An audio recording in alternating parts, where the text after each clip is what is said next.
భారతదేశంలో ఏమున్నది యువత తెలుసుకుంటే సందేశం వారికి వెళ్ళిపోతుంది.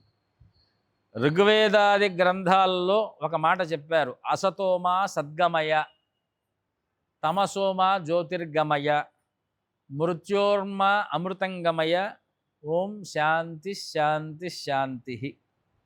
దీన్నే ఇంకొంచెం ఆధునికంగా చెప్పాలి అంటే ధర్మస్య జయోస్తు, అధర్మస్య నాశోస్తు, ప్రాణిషు సద్భావనాస్తు, గవాం సంరక్షణమస్తు, విశ్వస్య కళ్యాణమస్తు. ఆయన పుట్టిన పిల్లవాడికి బలం లేదు, వాడేం చెయ్యలేడు. వార్ధక్యంలో ఉన్నటువంటి వాళ్ళు సలహా ఇవ్వగలరు కానీ ఏం చేయలేరు. ఈరోజు కొంతమంది అడుగుతూ ఉన్నారు, హిందూ సమాజం ఎందుకు ఏకం కావట్లేదు, హిందూ సమాజం ఎందుకు ఏకం కావట్లేదు అనేటువంటి సమాధానానికి మేము 2-3 స్థలాల్లో సమాధానం చెప్పాం.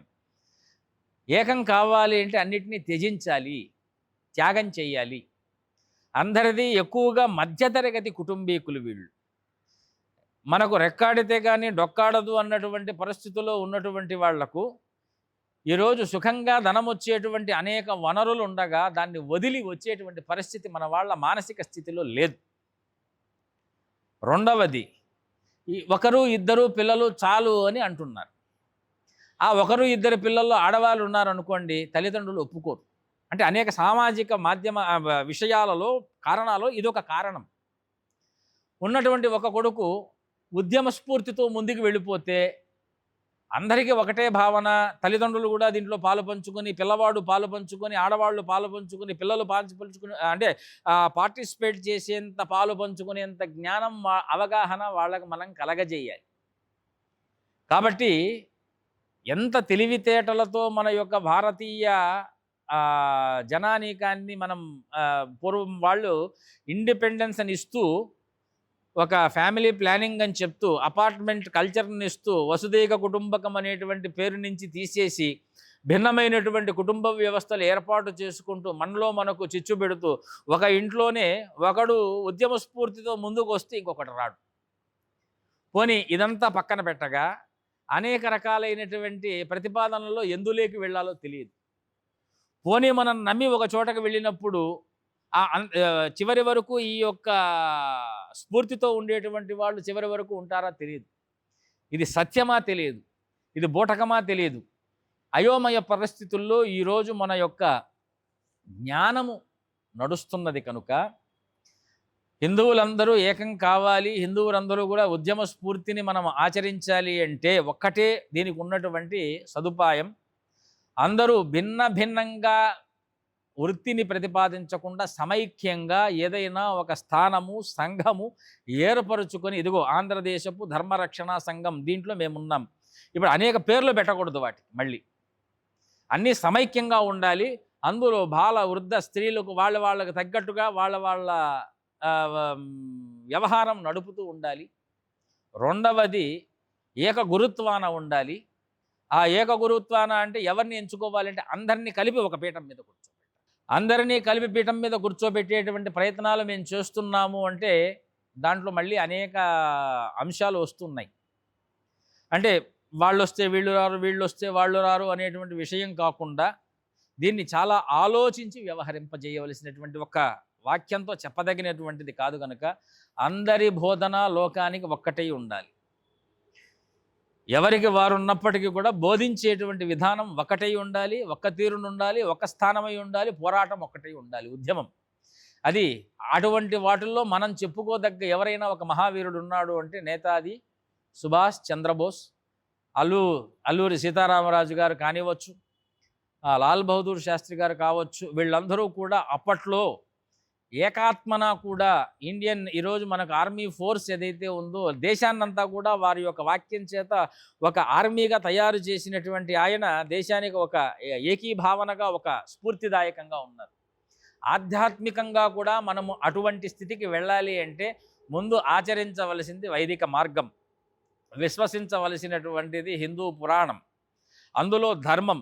అందులో కూడా మనం భారతీయ సనాతన విద్య అభ్యాసం చేయాలి. తద్వారా మాత్రమే విధి విధానం మనకు తెలిస్తే విజ్ఞానంతో ముందుకు వెళ్ళేటువంటి అవకాశం ఉన్నది కనుక అటువంటి మార్గంలో యువత నడవాలి.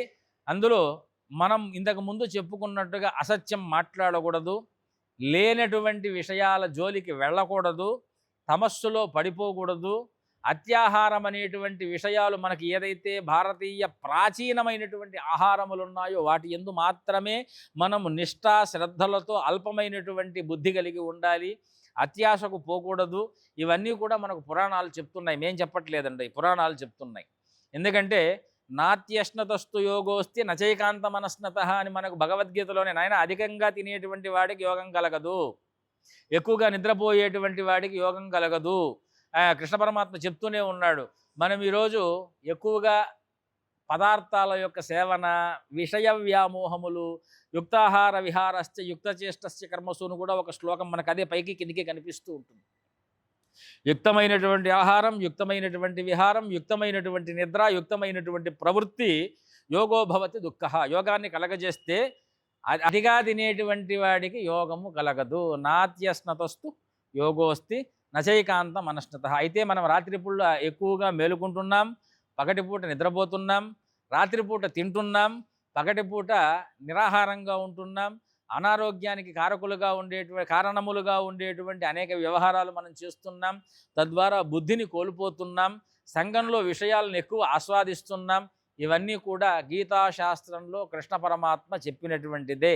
ధ్యాయతో విషయాన్ పుంసః సంగస్తేషోపజాయతే. యువత పాడు కావటానికి, సకల జనాలు పాడు కావటానికి ఒక వాక్యం అందులో మనం గమనిస్తే కనిపిస్తుంది.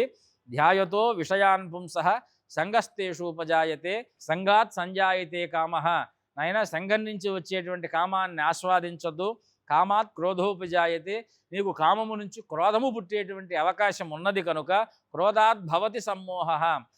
ఆ క్రోధము నుంచి ఒక మోహము ఏర్పడితే సమ్మోహాత్ స్మృతి విభ్రమ.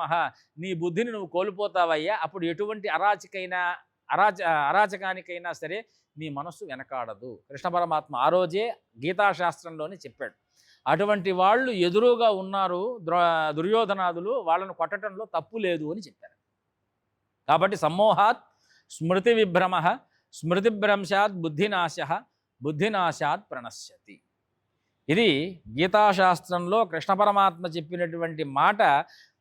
ఏమి మనం ఎలా చూడాలి యువతకు అంటే, జాయతో విషయాన్ పుంసః సంగస్తేషోపజాయతే. నీ చుట్టుపక్కలే విషయాలు జరుగుతూ ఉంటాయి.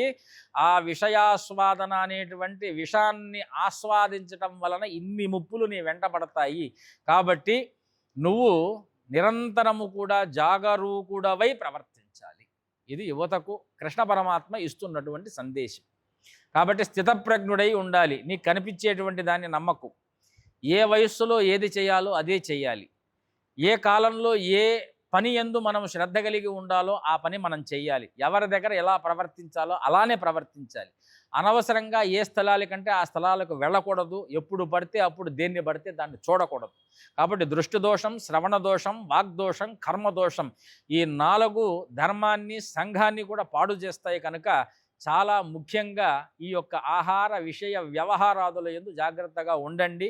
సనాతన ధర్మాన్ని కాపాడండి. ఇది కృష్ణ పరమాత్మ యొక్క సందేశం. దాన్ని మేము మీకు వినిపిస్తున్నాం.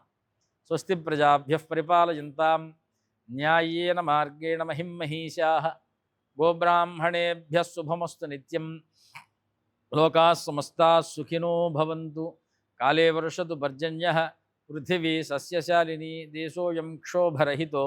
బ్రాహ్మణాः సంతు నిర్భయాः. అపుత్రాः పుత్రిణः సంతు. పుత్రిణः సంతు పౌత్రిణः.